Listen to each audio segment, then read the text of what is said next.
जिसका जो है विस्तारित जो रूप है वो है individualised education plan,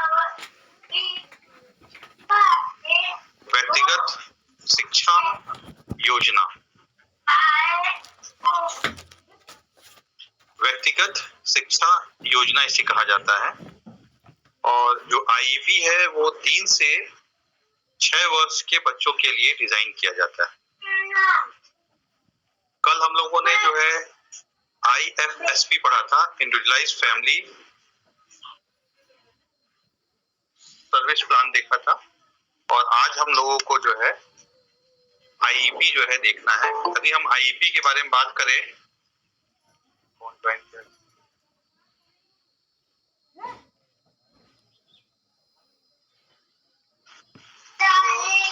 IEP is a process whereby teachers, support personnels and parents work together as a team to meet the needs of individual students who require a range of support. कहने का आशय है कि व्यक्तिगत शिक्षा योजना एक ऐसी प्रक्रिया है जिसके तहत शिक्षक,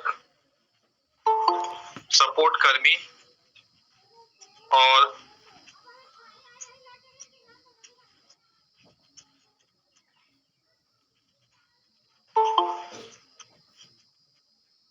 माता पिता अलग अलग छात्रों की जरूरतों को पूरा करने के लिए एक टीम के रूप में मिलकर काम करते हैं, जिन्हें कई तरह के सपोर्ट की जरूरत होती है। The team develops outcome or goals based on a student's current needs and skills and write the plan for the school year in the student IEP. This written plan is known as an IEP. ये जो team है, जिसमें मैंने team के नाम बताया, शिक्षक है, सपोर्ट कर्मी है, माता पिता है, ये क्या करते हैं कि जो वर्तमान में जो है छात्र की जरूरत और उसके अंदर जो कौशल है उसके आधार पर जो है परिणाम और लक्ष्य जो है विकसित करते हैं, और छात्र के आईईपी जो है उसके स्कूली वर्ष की योजना में लिखी जाती है। इसी लिखित योजना को जो है हम आईईपी कहते हैं। तो कहने का जो यहाँ पे आशय है कि जो आईईपी है वो एक प्रकार की प्रक्रिया है जहाँ पे जो शिक्षक हैं, सपोर्ट पर्सनल है या पेरेंट्स है, ये सब मिल करके टीम के रूप में जो डिसेबल्ड बच्चा है उसकी आवश्यकता के अनुसार होते हैं उसको सपोर्ट देने का काम करते हैं।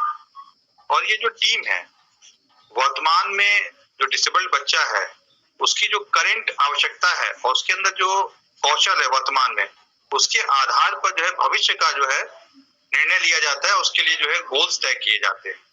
और इसी गोल्स को जो है जब हम उसके विद्यालय जो है वर्ष के अंदर जो है इसको सम्मिलित करते हैं, इसी को हम कहते हैं आईईपी। तो आईईपी इस तरह से कहा जाए तो यही जो रिटन डॉक्यूमेंट्स है जिसमें हम आउटकम्स लिखते हैं, उस बच्चे का वर्तमान जो है जो जरूरत क्या है, उसके अंदर क्या स्किल्स है और भविष्य में वो किस प्रकार से जो है उसके अंदर दूसरे जो कौशल उनका विकास किया जाएगा, इसका जो ब्लूप्रिंट जो हमने लिखा है, इसी ब्लूप्रिंट को जो है हम आईईपी कहते हैं। उसके बाद दूसरा यदि हम देखते हैं हु नीड्स एन आईईपी, मतलब इस आईईपी की जरूरत किसको है। तो जो आईईपी बेसिकली जो है उन बच्चों के लिए लिखा जाता है या उन बच्चों को सपोर्ट करने के लिए जो है लिखा जाता है जिनमें किसी प्रकार का जो है जिनको जो है किसी प्रकार का बिहेवियर, लर्निंग या कोग्निटिव स्किल्स में जो है समस्या है और इस समस्या को दूर करने के लिए जो है उन्हें सहायता की जरूरत हो, तो उसके लिए जो है हम आईईपी लिखते हैं। और जब आईईपी डेवलप किया जाता है तो उसमें उस बच्चे की जो पेरेंट्स हैं और जो दूसरे स्टाफ है, ये सब मिल करके जो है उस बच्चे के लिए जो सबसे बेस्ट जो है तरीका होता है, जो बेस्ट जो है तरीका है जिससे उसकी विशेष आवश्यकताओं की पूर्ति की जा सकती है, उसके लिए जो होते हैं ये आईईपी लिखते हैं। जो आईईपी है वो दो चीजों के लिए लिखी जाती है। मतलब जो आईईपी किसी बच्चे के लिए जब हम बनाते हैं तो उसके लिए दो चीजें हैं। पहला है नीड कोर्स मॉडिफिकेशन। यदि किसी जो वो बच्चा जिस स्कूल में पढ़ रहा है, जो विषय वस्तु पढ़ रहा है, यदि उसमें किसी प्रकार को उसको मॉडिफिकेशन चाहिए तो हमें जो है एक आईईपी बनानी पड़ती है, उसको हम कहते हैं मॉडिफिकेशन। और दूसरा इंडिविजुअलाइज प्रोग्रामिंग होते हैं, मतलब उस बच्चे को व्यक्तिगत रूप से यदि कोई किसी कार्यक्रम की जरूरत है तो उसके लिए आईईपी लिखा जाता है। तो इस तरह से देखा जाए तो जो आईईपी है वो बच्चे की आवश्यकता के अनुकूल लिखा जाता है। बच्चे की आवश्यकता कैसी हो सकती है, या कोर्स मॉडिफिकेशन के आधार पर हो सकती है, या जो है इंडिविजुअलाइज प्रोग्रामिंग के आधार पर की जा सकती है। अब दूसरा है कि what is the purpose IEP, हम आईईपी क्यों लिखते हैं।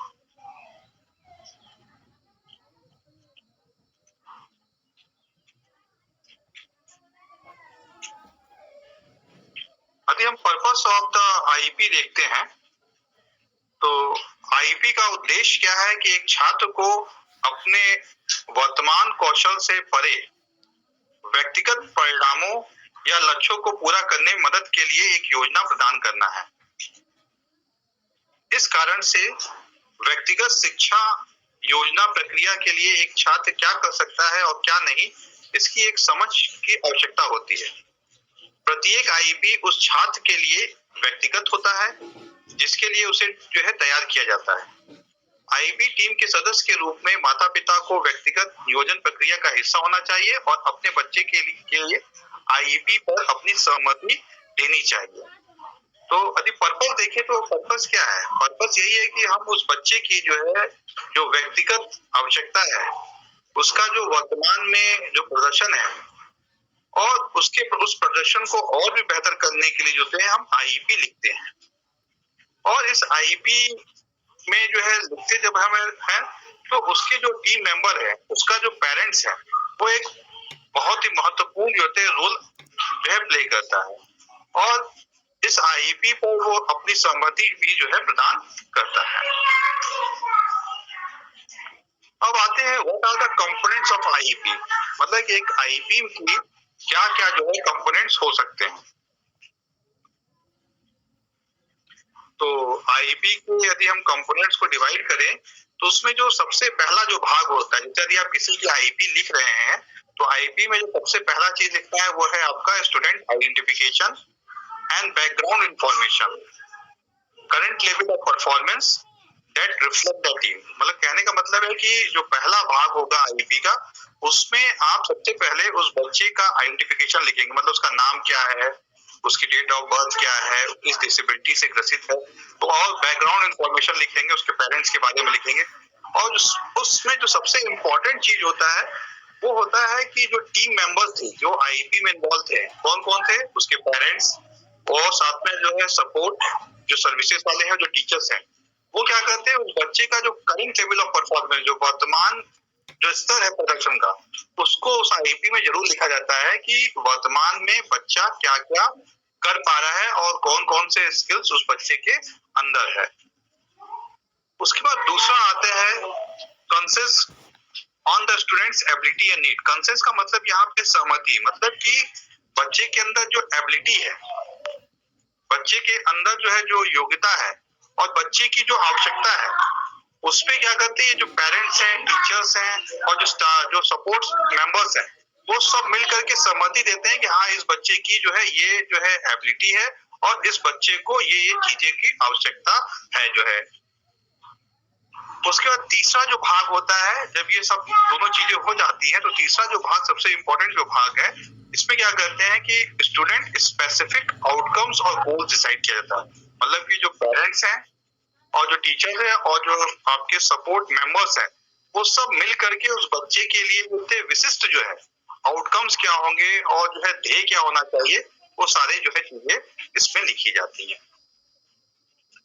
उसके जो नेक्स्ट भाग होता है आईपी का वो है परफॉर्मेंस ऑब्जेक्टिव। परफॉर्मेंस ऑब्जेक्टिव का मतलब यहाँ पे है कि प्रदर्शन से संबंधित जो उद्देश्य, जब हमने अपना गोल सेट कर लिया है तो उसमें उस गोल को पूरा करने के लिए परफॉर्मेंस कि क्या क्या उद्देश्य होंगे, उस उद्देश्य का इसमें उल्लेख किया जाता है।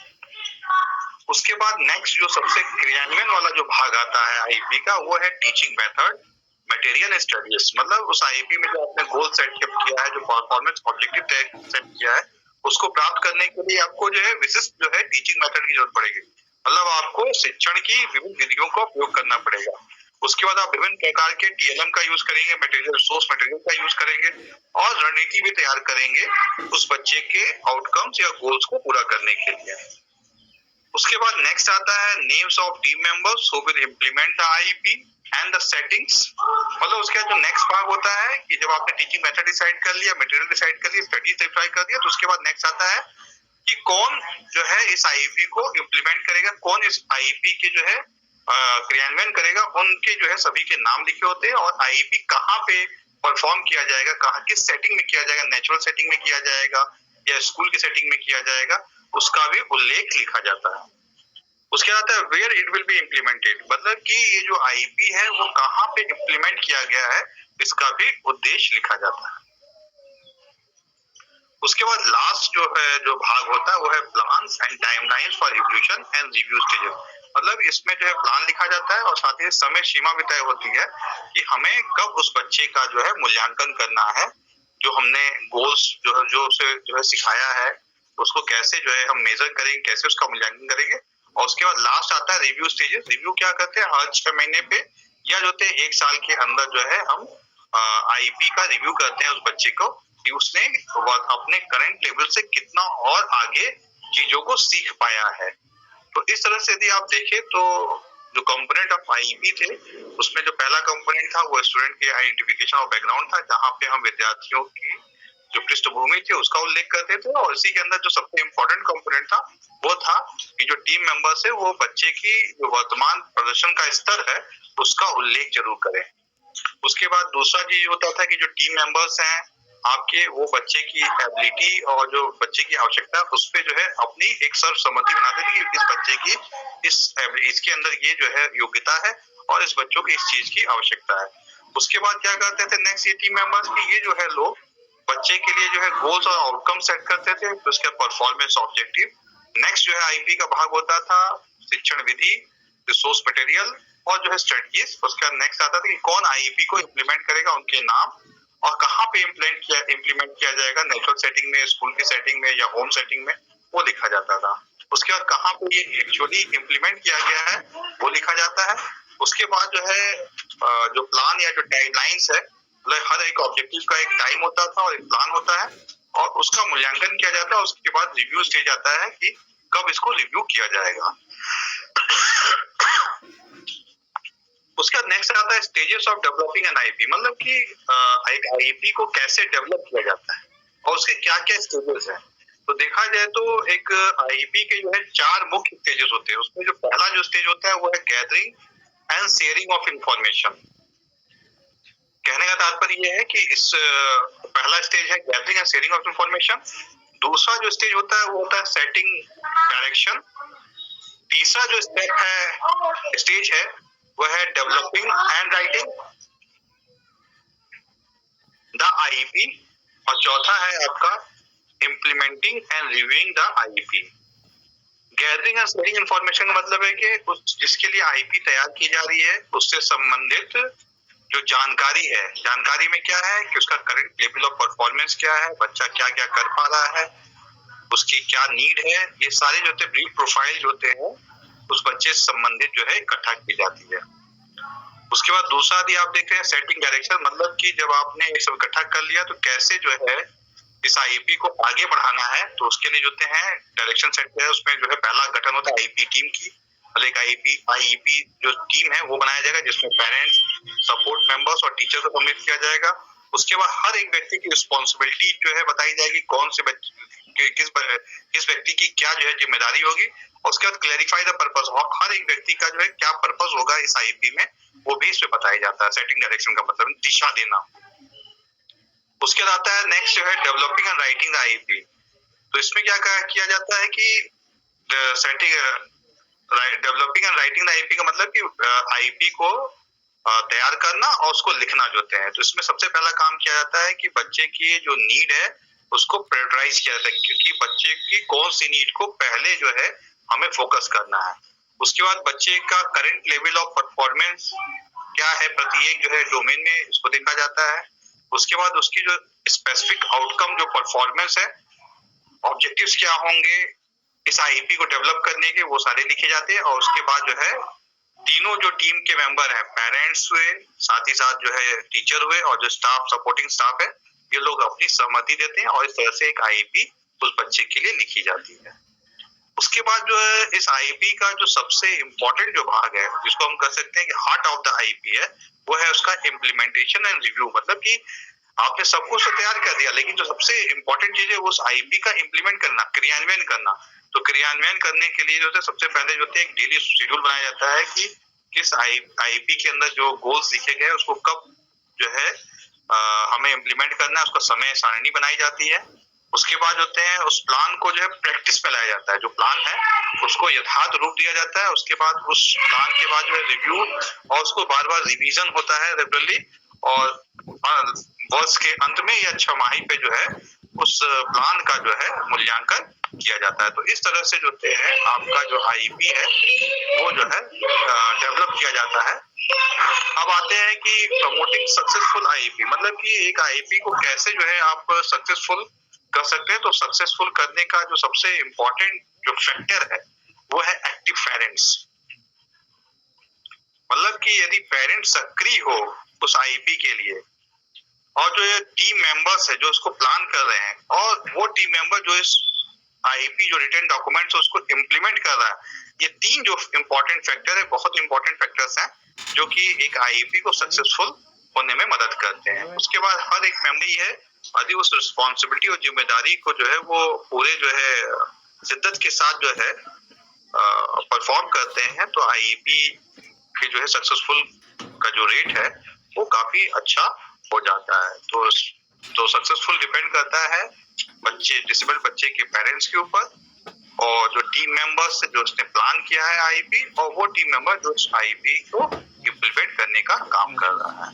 तो होप आप सभी लोगों को जो है आईपी क्या है समझ में आ गया होगा, और यदि कुछ भी आईपी से संबंधित पूछना है तो आप पूछ सकते हैं।